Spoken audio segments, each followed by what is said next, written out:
Hey, true believers, Chris Mack continuing the spooky season with the Halloween Kills Ultimate Michael Myers. I was on the fence about this figure, but you can't have Halloween unless you at least have Michael Myers in your repertoire, so I had to pick him up. If you guys want to grab this figure at the time of this spooky season recording, first and foremost, support your local comic shop and see if anyone has this or wherever it is you'd like to get your action figures and comics. If not, online at the time of this recording, he is available on Big Bad Toy Store and Entertainment Earth. So you see they got the cool movie poster there, which I will say is a cool shot of the Myers. Open up, just like with all NECA figures, get a cool product shot, and then you see the figure therein that we will be going over in just a minute. On the top, NECA, Halloween Kills, same image again. So what I liked about the Universal Monsters, they at least gave you action figure product shots there. So at least on the back, you kind of get the cool shots of what you could pose him as. Looks cool there.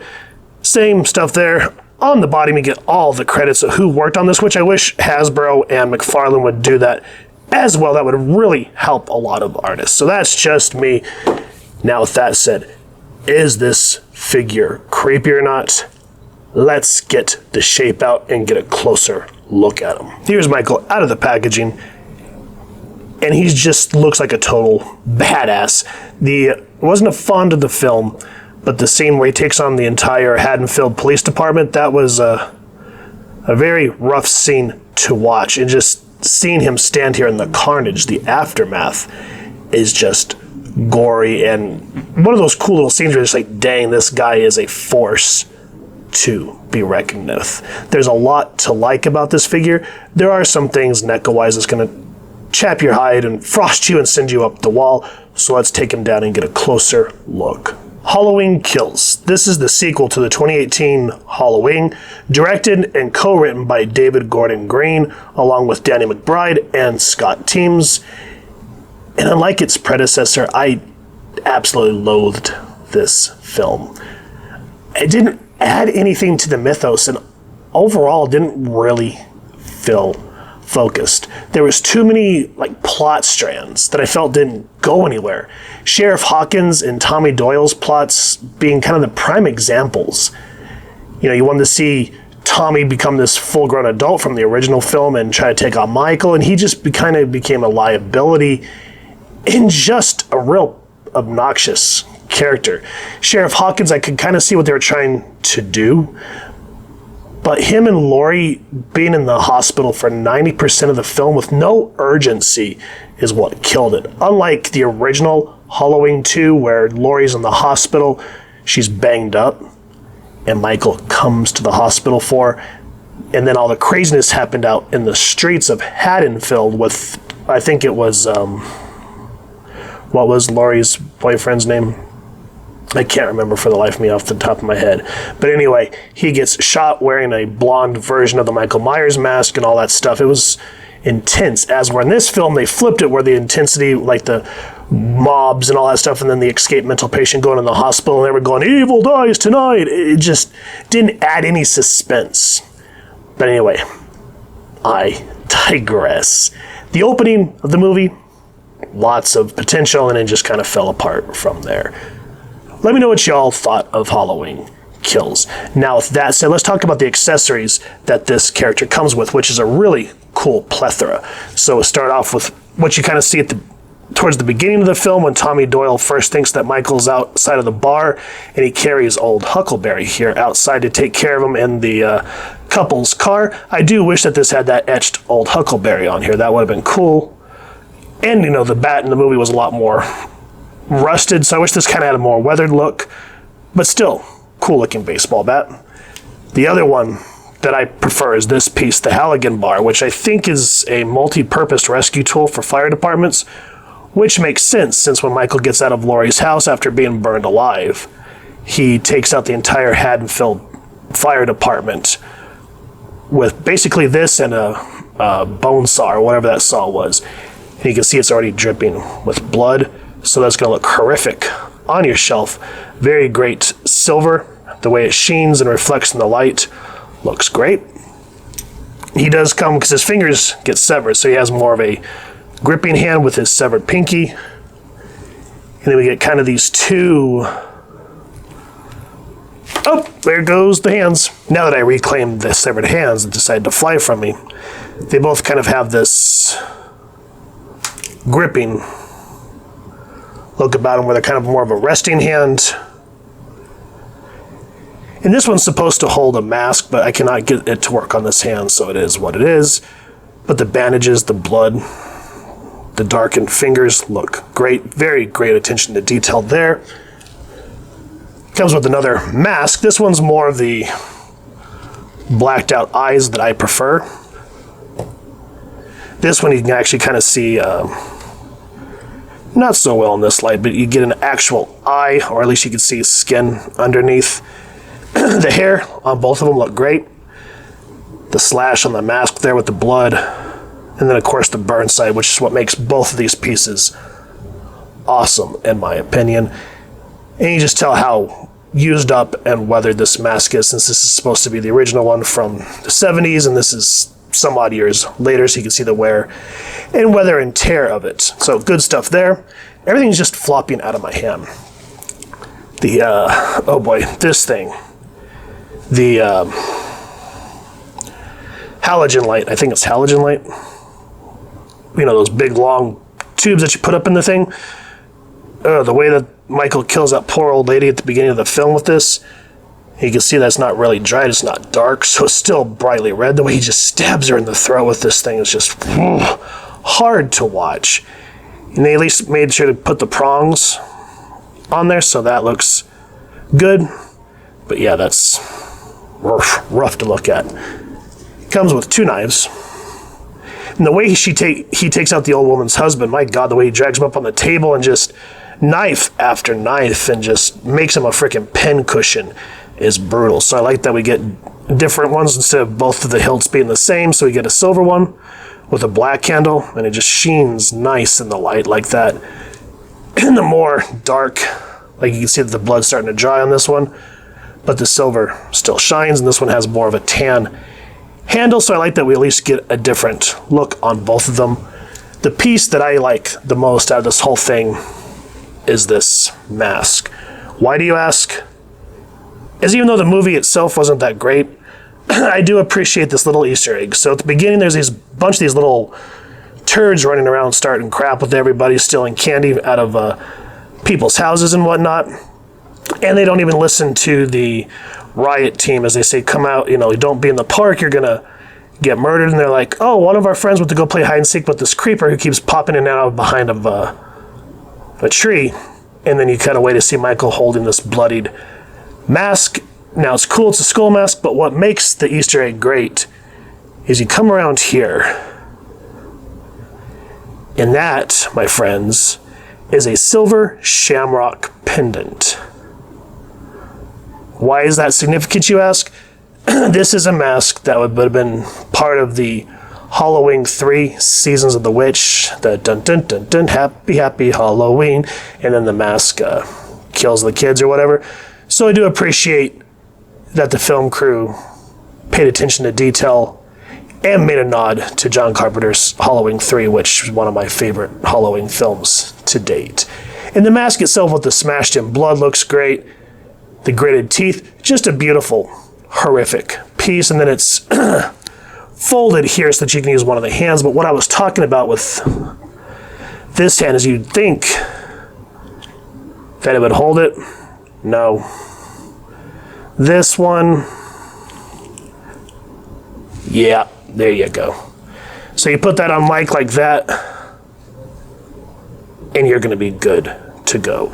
Now, speaking of old Mike here, just like with the other mask, the burn on the mask is the best part of the film because it's just this horrific look for him, the weatheredness of the mask. And I prefer this one because both of the eyes are blacked out, so you just kind of get that sense of the shape, like there's nothing behind the eyes. So I prefer this mask very much so. The jumpsuit, of course, riddled with bullet holes, trying to stop Myers' terror rampage. And the other thing that kind of bugs me is the three hand accessories you get are only the left hand. There is no alternate right hand. You just get that one stabby hand, and that is it. But at least the skin tones look good. Jumpsuit looks great. So do the shoes. I like how the jumpsuit, the wrinkles and whatnot move the way that it would if it was on a human body. Just ripples correctly with the course leading up to the horrific mask and the nothingness behind those eyes. So just an excellent piece, in my opinion. Very much great attention to detail from the movie, and it's going to look great on your shelf if you're a displayer. And when I do the photography, I'm excited to see what kind of shots I can get. Now, where the figure has some pros and cons, of course, with all the NECA figures I've gone over, is the articulation. So first and foremost, Marvel Legends you can kind of get away with, but McFarlane, and you can kind of get away with it Mafex too, but NECA particularly, warm these suckers up, because if you just try to move them right out of the box, they are going to break on you. I've seen too many horror stories on social media pages, so I ran him under some hot water for a little bit and just started to loosely move the joints so you can see his head goes this way, that way, that way, that way, and then you get some good play there because it's just a tiny ball peg underneath here, so you have to be careful when you're swapping out the heads because you don't get a lot of leeway. It's just that tiny little hole, so be careful. The arms do go 360, can go up that much that way, that much that way. Spins at the elbow. Does have double jointed elbow, which I'm thankful for. Hands go up and down. They do spin. Now, because one thing about these other, like McFarlane and NECA, is I like how they hide the joints for the most part. Like you can't really tell, but it does kind of hinder the ab crunch and the back crunch. You can't do a whole lot there. Same with the twist because it doesn't have that freedom like the Marvel Legends or the G.I. Joes have. So you're kind of stuck there. So it's kind of like, they need to figure that out. McFarlane's kind of gotten that down put. I wish NECA would kind of take a note from his playbook. Legs can go out that far. Because he has a plastic or a loose butt flap, unlike the Marvel Legends, he can do a 90-degree back leg. And then like with all NECA figures that I've reviewed, you know, they're coming a long way. And if they get more license, I feel like NECA would really give a lot of these companies a run for their money. But let's stop with the single jointed leg. That is 2023 and we still are using single jointed leg joints. Come on now. That's obnoxious. He can kick out 90 degrees forward, foot go down, foot go up, foot go side to side. So there are pros and cons to the articulation. I kind of wish that they'd figure out what to do with the ab area so you could twist and turn them better. But as it stands, that's kind of frustrating. But at least we get a decent range, and since Michael doesn't really lumber, like, move a lot, he just kind of stalks. It works for this figure, so I can't complain too much. I'm happy with this piece. For comparisons, here's the Halloween Kills next to the Halloween 2 Ultimate Michael Myers that we went over last year, as well as the, Nightmare on Elm Street Part 3 Dream Warriors Freddy Krueger. Now these two stand somewhere around 7.5 inches tall. Fred stands, if I did my math correctly, 7 inches. So you can see how these behemoths just kind of tower over the king of nightmares here. And you put them on a shelf, they're going to look absolutely gorgeous. Looking at the two mics, I do prefer this body mold. The Halloween 2 one, people did complain how the mask looked a little off because it was a more chunky look, and he looks beefier and chunkier than here. The more slim, burnt, horrific version looks great, though I am fond of this traditional look as well. So if you have both of them, you're going to be a happy collector. Looking at them side by side, if we focus, you can kind of see how the mask here looks more like he has dimples, as where this one just shows no expression whatsoever, and it's just horrifically burnt and torn apart. But it's a preference thing. I enjoy that horror look, though I love the traditional look here. Either way, you're going to have a great time with both of these figures, along with Freddy Krueger there on the side. I'll make sure to leave links to both this Freddy and this Michael's in the cards up above so you guys can check it out. And let us know which ones you prefer. And we'd also love to see your your displays, as well as your action figure photography over on our social media pages. As much as the movie bugged me, I really did enjoy this action figure. You know, even if a movie is bad, you still have to give props to, like the prop department, the composers that did the music, the effects artists. And I really did feel like a lot of that was brought into this movie. It's just a shame that this one in Halloween Ends just didn't follow through with what the original 2018, not the original, but the 2018 remake did, because that felt like we were getting back on the right track, and then it just kind of went from there. That aside, this figure is awesome. And if you're a horror fan / fan of the Halloween franchise, then this is a piece that you want in your collection. The burnt mask looks awesome. The severed fingers, and then of course the little nod to Silver Shamrock from Halloween 3 Season of the Witch is just really awesome. So there's a bunch of little homages and Easter eggs that are going to look great when you pose this figure on a shelf with your other Michael Myers and horror figures. So if you've enjoyed what you've seen, please first and foremost, as I said, support your local comic shop or wherever it is you like to get your action figures and comics. And if not, you can check out the places that we mentioned at the beginning of the review. And if you've enjoyed this review, we really would appreciate if you take a moment to like, share, and subscribe. It helps the club channel more than you could possibly know. And if you don't mind hitting that fancy little Silver Shamrock bell next to subscribe, that way as we continue to upload content, you guys get notified. Come to the channel, and we love talking with you all and hearing your thoughts and feedback down in the comments below, or our social media pages, which I'll make sure to leave the links down in the description. So with all that said, thank you so much for stopping by. Photo slideshow coming up next, and I hope y'all continue to have an absolutely spooky day reading, and happy hunting, true believers.